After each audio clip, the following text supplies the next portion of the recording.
Assalamualaikum warahmatullahi wabarakatuh. Kami dari kelompok 4 ingin mempresentasikan tentang website kami tentang zero korupsi. Nah, untuk kelompok kami yang pertama itu ada saya, Ahmad Aziz Mansyah, setelah rekan saya, Jadi Rizky Darmawan. Saya Karina Afinanti, saya Islami Azhara.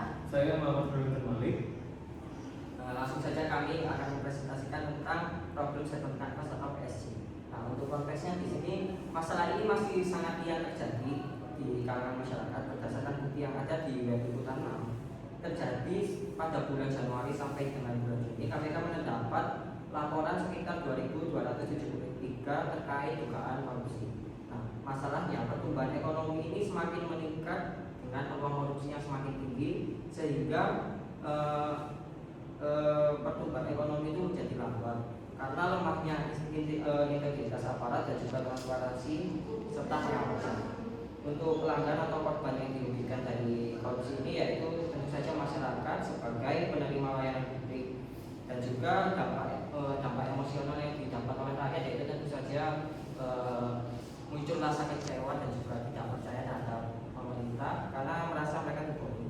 Untuk dampak yang dapat diurut, korupsi menurunkan pertumbuhan PDB sekitar 0,5 sampai 1% per tahunnya bagi negara yang melakukan korupsi. Untuk alternatif dari kami yaitu kami ingin mendesain pola layanan publik.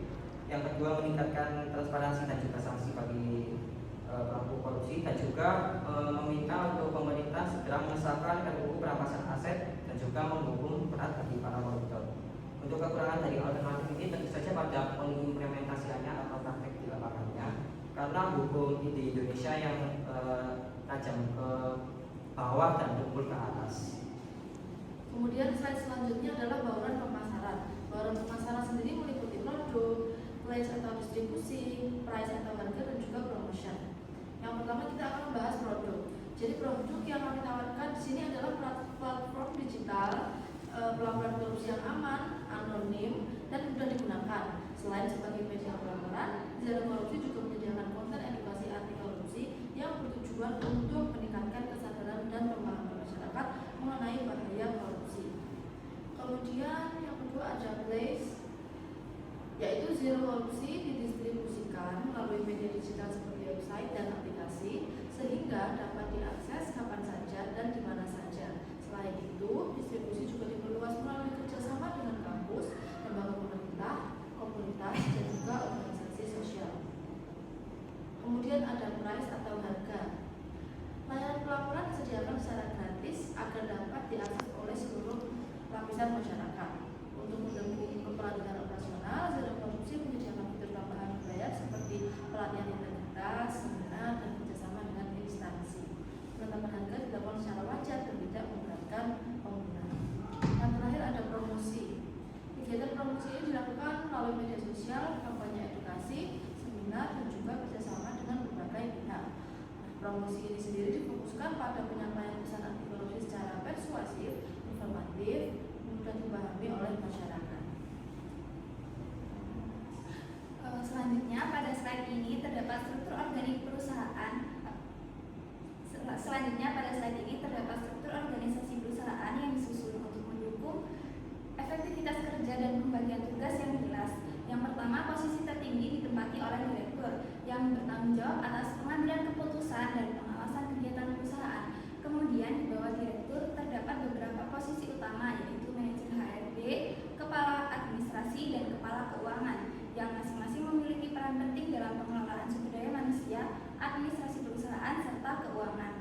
Selanjutnya pada tingkat operasional terdapat bagian admin TI, business development, customer service, dan data analis yang mendukung kelancaran operasional perusahaan sesuai dengan bidangnya masing-masing.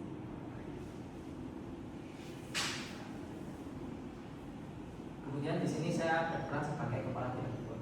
Untuk kepala direktur itu apa? Kepala direktur adalah pimpinan tertinggi dari sebuah perusahaan yang bertanggung jawab atas seluruh pengelolaan operasional dan juga arah strategis organisasi. Nah, untuk tugas dan tanggung jawab saya yaitu menetapkan visi dan juga strategi perusahaan berbasis gerakan zero korupsi. Yang kedua, mengawasi pengembangan aplikasi atau web anti korupsi. Yang ketiga, menjamin penerapan nilai transparansi, integritas, dan juga akuntabilitas. Keempat, mengambil keputusan strategis secara bijak. Dan yang terakhir, menjalin kerjasama dengan pemerintah dan juga lembaga anti korupsi yang lainnya.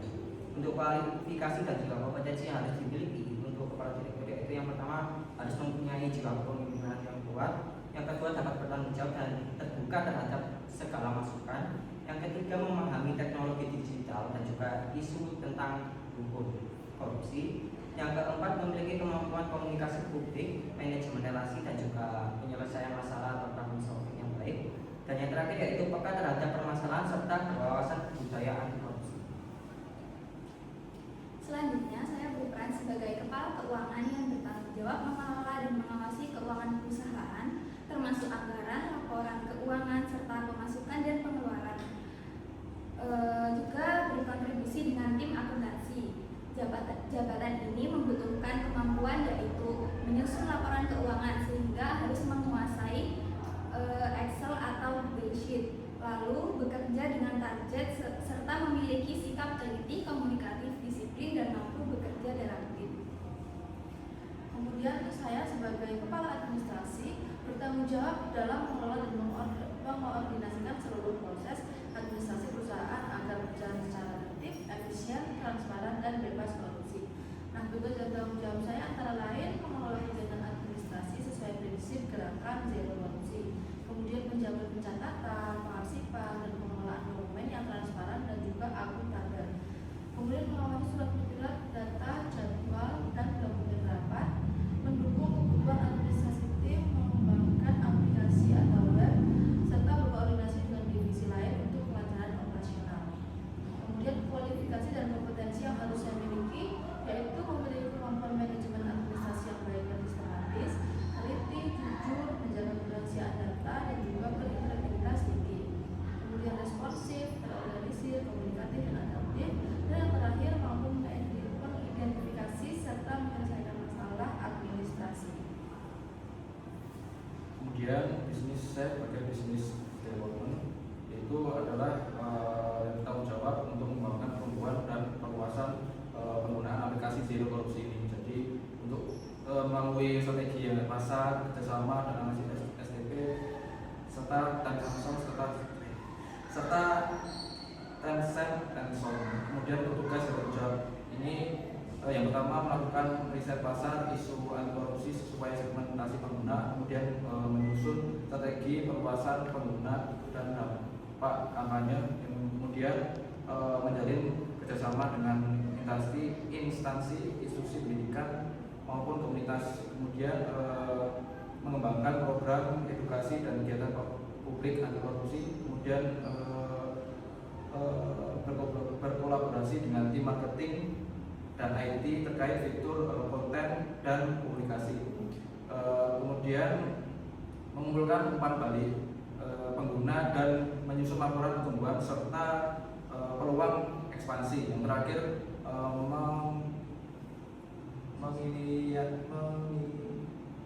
menginisiasi ide kreatif untuk meningkatkan daya tarik kampanye. Kemudian kualifikasi dan kompetensi, yang pertama komunikasi, presentasi, dan negosiasi yang baik. Kemudian yang kedua mampu melakukan riset pasar dan analisis data Samsung. Kemudian yang ketiga memiliki kemampuan problem solving dan kolaborasi lintas divisi. Yang terakhir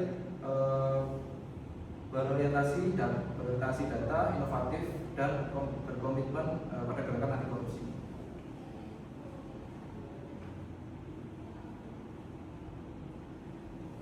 Selanjutnya di sini saya sebagai admin TI bertanggung jawab sebagai pengolahan dan keamanan sistem teknologi informasi yang mendukung kegiatan ini serta operasional aplikasi zero korupsi.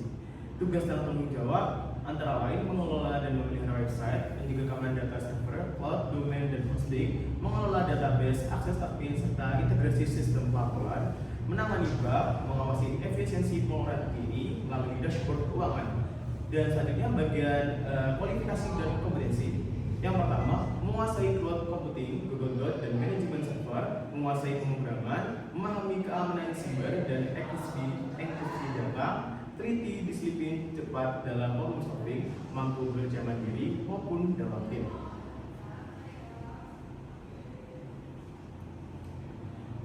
Selanjutnya yaitu aspek keuangan dari kita bisa lihat kebutuhan biaya inflasi sebagai berikut. Website template, pembuatan website, pembuatan apps, dan lain-lain yang mengandung mengandung suatu hal yang berhubungan dengan TI itu bertotal 125.450.000 rupiah.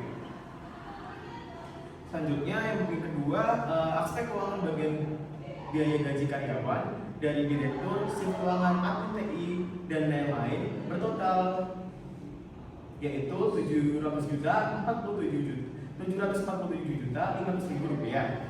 Yang ketiga, aspek keuangan biaya operasional mencakup domain, hosting, Google Cloud serta bagian dalam seperti ATK, sewa kantor dan lain-lain itu bertotal sebagai 941.420.000 rupiah. Yang keempat, aspek keuangan bagian proyeksi pendapatan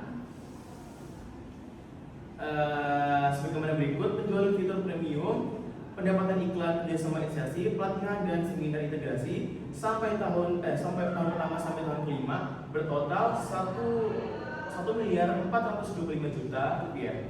Dan aspek yang keenam yaitu rancangan pendanaan sebagaimana berikut, yaitu biaya pribadi dan investor yang masing-masingnya itu yang pertama 140 juta 140.000 rupiah dan 60 juta 60.000 rupiah.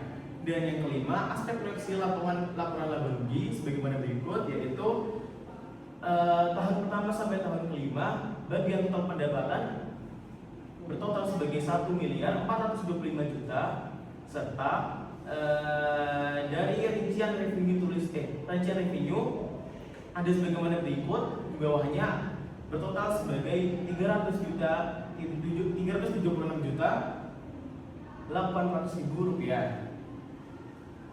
Yang ketujuh yaitu aspek laporan proyeksi neraca sebagaimana aktiva dan pasiva berikut. Yang aktiva sewa bangunan peralatan total 96 juta hingga persediaan kas usaha total aktiva sebagaimana berikut, yaitu 200.200.000 rupiah. Yang bagian pasiva modal sendiri investor bertotal sebagai 200.200.000 rupiah.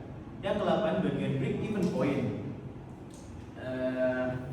Bagian break even point berikut biaya tetap 862 juta rupiah, 862.100.000 rupiah dan harga unit SP 500.000 rupiah.